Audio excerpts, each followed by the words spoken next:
ଶ୍ରଦ୍ଧାର ସହିତ ଶୁଣିବା ଆଜିର ସାଇ ବାଣୀ।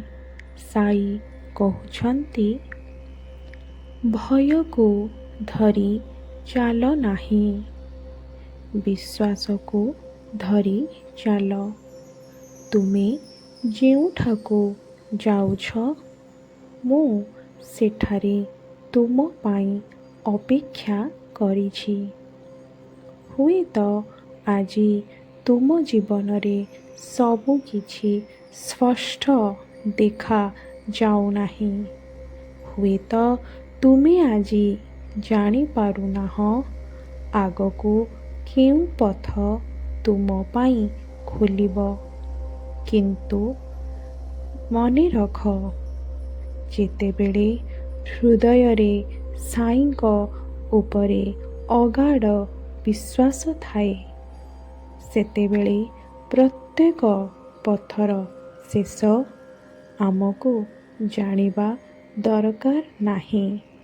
କେବଳ ଗୋଟିଏ ପାଦ ବିଶ୍ୱାସର ସହିତ ଆଗକୁ ବଢ଼ାଅ। ବାକି ପଥ ବାବା ନିଜେ ଦେଖାଇ ଦେବେ।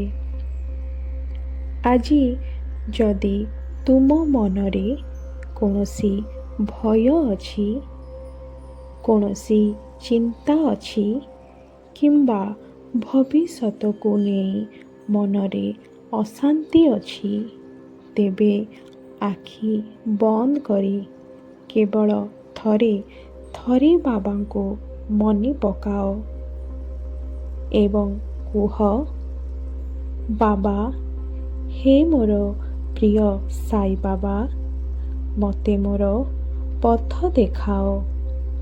ମୋ ମନରୁ ଭୟ ଦୂର କର। ମୁଁ ତୁମ ଉପରେ ବିଶ୍ୱାସ କରୁଛି।